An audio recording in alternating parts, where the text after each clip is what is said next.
इनसे बोलिए श्री कृष्ण भगवान जी की जय, राधा रानी की जय। प्यारे भक्तों, आज आप सभी श्रवण करेंगे कार्तिक मास महात्म कथा अध्याय 8 और उसके साथ श्रवण करेंगे कार्तिक मास की कहानियाँ। लक्ष्मी नारायण भगवान जी इस कथा को सुनने वाले, कहने वाले, पुकार भरने वाले सभी भक्तों की सभी मनोकामना को पूर्ण करें। आइए भक्तों, हम श्रवण करते हैं गणेश जी की कथा, फिर आगे श्रवण करेंगे कार्तिक महात्म की कथा। प्रेम से बोलिए गणेश भगवान की जय। एक बुढ़िया माई थी, मिट्टी के गणेश जी की पूजा करती थी। रोज बनाए रोज गल जाए। एक सेठ का मकान बन रहा था तो बुढ़िया बोली, पत्थर का गणेश बना दो। मिस्त्री बोले, जितने में हम तेरा पत्थर का गणेश जी करेंगे उतने में अपनी दीवार ना चिनेंगे। बुढ़िया बोली, राम करे तुम्हारी दीवार टेढ़ी हो जाए। अब उनकी दीवार टेढ़ी हो गई। वो चिने और ढा देवे, चिने और ढा देवे। इस तरह करते करते शाम हो गई। शाम को सेठ आया। उसने कहा, आज कुछ भी नहीं किया। मिस्त्री कहने लगे कि एक बुढ़िया आई थी, वो कह रही थी मेरा पत्थर का गणेश कर दो। हमने नहीं करा तो उसने कहा तुम्हारी दीवार टेढ़ी हो जाए। तब से दीवार सीधी नहीं बन रही है। बनाते हैं और ढा देते हैं। सेठ ने बुढ़िया बुलवाई। सेठ ने कहा, हम तेरा सोना का गणेश गढ़ देंगे, हमारी दीवार सीधी कर दो।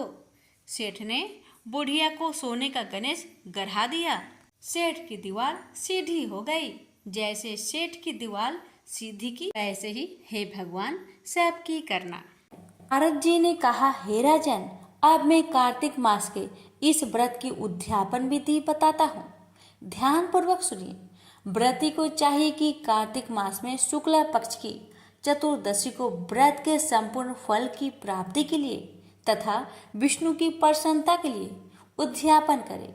तुलसी के ऊपर चंदोबा बनाए, वंदन वर व फूलों से सुसज्जित करे, चावल से सुशोभित मंडप बनाए। चारों दरवाजे पर मिट्टी के बने हुए पुण्यशील, सुशील, जय और विजय इन 4 द्वारपालों को अलग अलग बैठाए। तुलसी की जड़ों में 4 रंग द्वारा वो तो भद्र मंडप बनाए। उसके ऊपर पंचरत्न नारियल रखे और शुद्ध वस्त्र से कलश को ढके। फिर भगवान विष्णु का पूजन करे। द्वादशी को भगवान विष्णु जागे थे। त्रयोदशी को देवताओं ने उनके दर्शन किए थे। चतुर्दशी को देवताओं ने उनका पूजन किया था। इसलिए भगवान विष्णु की उद्यापन पूजा की जाती है। उस दिन संयम तथा शांत चित्त से व्रत करना चाहिए। अपने गुरु की मूर्ति बनाकर षोडशोपचार तथा विविध नैवेद्य आदि से भगवान विष्णु का पूजन करें। व्रती विविध प्रकार के वाद्य तथा कीर्तन करता हुआ उस रात्रि में जागरण करे। जो प्राणी श्रद्धा पूर्वक भगवान विष्णु का कीर्तन करते हैं उन लोगों के 100 जन्मों के पाप धुल जाते हैं।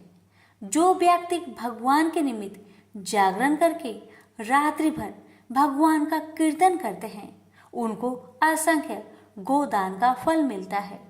जो लोग भगवान की मूर्ति के सामने नित्य गान करते हैं उनके अनेक जन्मों के एकत्रित पाप नष्ट हो जाते हैं। जो भगवान के सम्मुख बैठकर कीर्तन करता है और बंसी आदि बजाकर भागवत भक्तों को प्रसन्न करता है और भक्ति से रात्रि भर जागरण करता है, उसे करोड़ों तीर्थ करने का फल मिलता है। पूर्णमासी को पत्नी सहित वेद पाठी ब्राह्मण को या केवल एक ही श्रेष्ठ ब्राह्मण को उसकी पत्नी सहित बुलाए और उन्हें खीर आदि का मधुर भोजन कराए और यथाशक्ति दक्षिणा दे, क्योंकि पूर्णमासी को ही भगवान ने अपने भक्तों को वरदान दिया था और मत्स्य रूप धारण किया था। अतएव उस दिन जो दान, हवन, जप आदि भगवान विष्णु के निमित्त किया जाता है वह अक्षय फल का देने वाला होता है। इसलिए व्रती 3 या 1 ब्राह्मण को सब पत्नी सामर्थ्य अनुसार भोजन कराए। उन ब्राह्मणों को अपनी सामर्थ्य के अनुसार दक्षिणा देकर प्रणाम करें। बाद में भगवान विष्णु की पूजा करके अन्य देवताओं तथा तुलसी व कपिला गाय का पूजन करें। व्रत की कथा सुनने वाले गुरु व उपरोक्त ब्राह्मण को वस्त्राभूषण आदि से पूजन करके उनसे इस प्रकार क्षमा प्रार्थना करें। आप सब लोगों की अनुकंपा से मुझ पर भगवान सदा प्रसन्न रहे। इस व्रत को करने से मेरे 7 जन्मों के किए हुए पाप नष्ट हो जाए और मेरी संतान चिरंजीवी हो। इस पूजा के द्वारा मेरी सभी इच्छाएं पूर्ण हो। मेरी मृत्यु होने के बाद मुझे अतिशय दुर्लभ विष्णुलोक मिले। पूजा की सारी वस्तुएं के साथ गाय भी गुरु को दान में दे। पश्चात घर वालों और मित्रों के साथ स्वयं भोजन करे।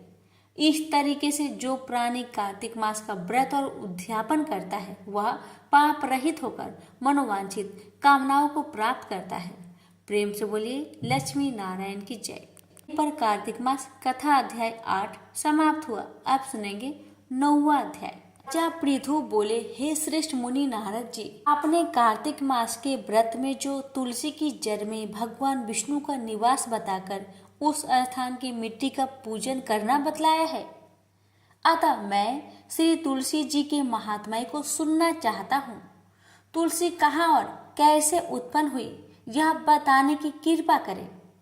नारद जी ने कहा, राजन, आप सावधान होकर तुलसी जी की महत्ता तथा उनके जन्म का प्राचीन इतिहास सुनिए। एक समय जब देवगुरु बृहस्पति और देवराज इंद्र कैलाश पर्वत पर शंकर जी का दर्शन करने गए तो भगवान शंकर ने अपने भक्त की परीक्षा ली। उन जटाधारी दिगंबर ने उनके मार्ग में अवरोध डाला। यद्यपि वह तेजस्वी, शांत, लंबी भुजा और चौड़ी छाती वाले गौरवर्ण अपने विशाल नेत्रों से युक्त तथा सिर पर जटाधारी वैसे ही बैठे थे, तथापि उन भगवान शंकर को न पहचानकर इंद्र ने उनका नाम, धाम आदि परिचय पूछा और कहा कि शंकर जी अपने स्थान पर है या कहीं गए हैं। इस पर उस तपस्वी ने कुछ भी नहीं कहा, परंतु त्रिलोकी नाथ के ऐश्वर्य से गर्वित होकर इंद्र कब चुप रहते हैं। उन्होंने क्रोध कर तपस्वी को घुरक कर कहा, अरे मैं पूछता हूँ, तू उत्तर क्यों नहीं देता? मैं अभी तुझे वज्र मारता हूँ, फिर देखता हूँ कुछ दुर्गति की रक्षा कौन करता है। ऐसे क्रोध हो।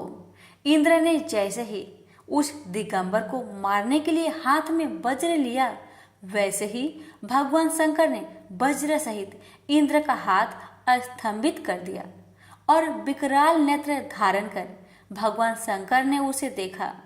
वैसे ही ऐसा विदित हुआ मानो वह दिगंबर प्रज्वलित हो उठा और तेज से जला देगा।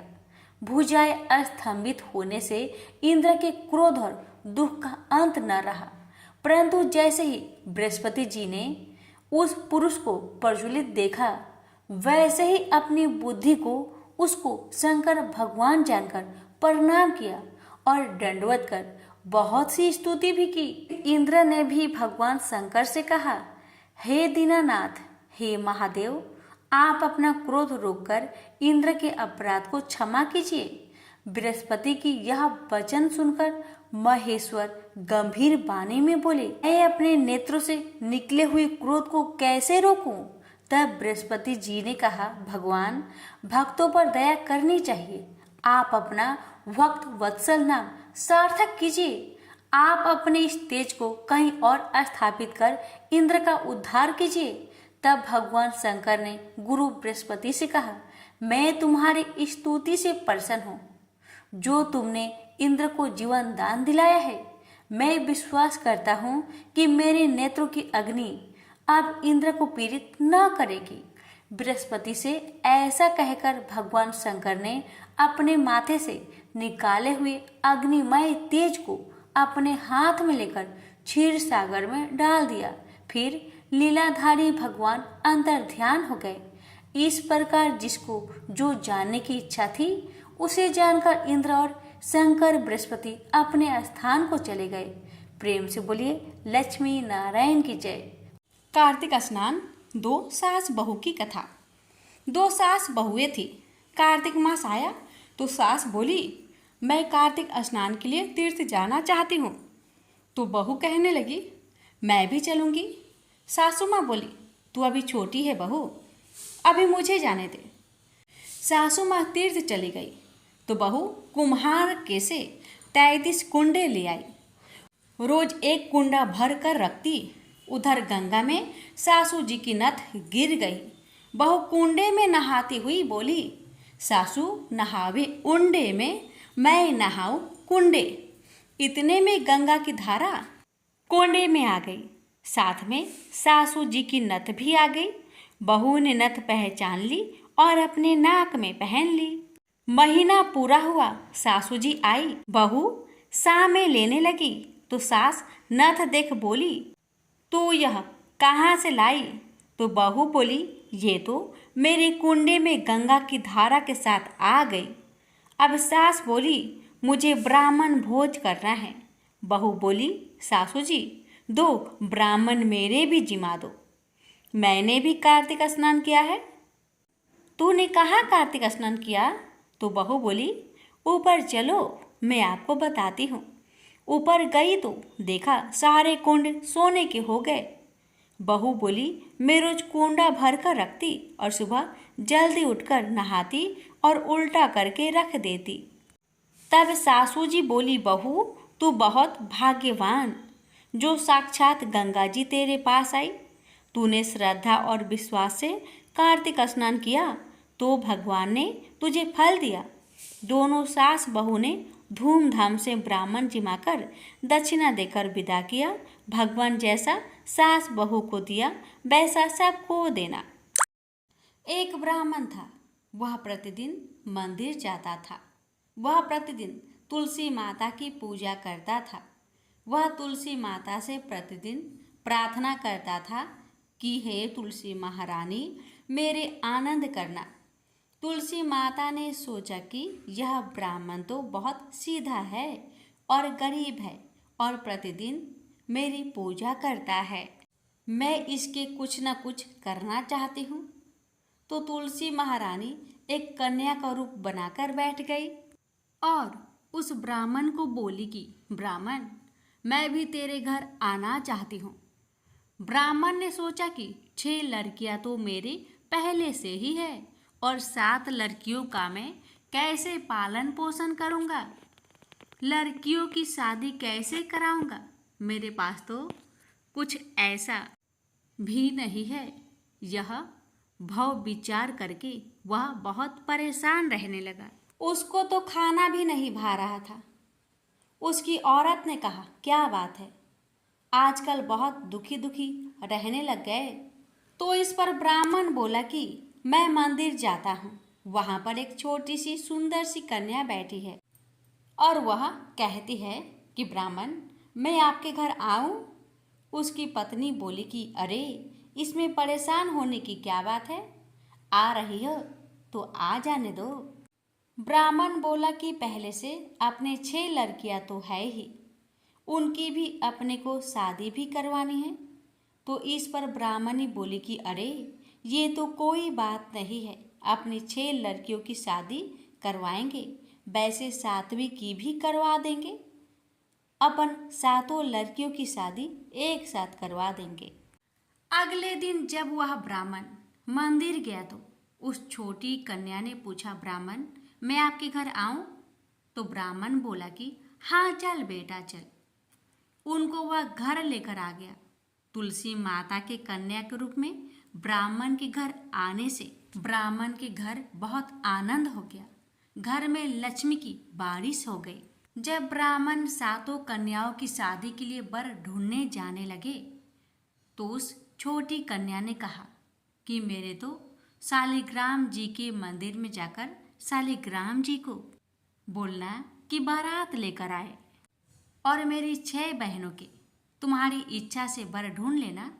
तुलसा महारानी की मेहरबानी से उसके तो सब जेवर, कपड़ा, खाना सब तैयार हो गया और उस ब्राह्मण के तुलसी माता टुटमान हुई। प्रेम से बोलिए तुलसी महारानी की जय।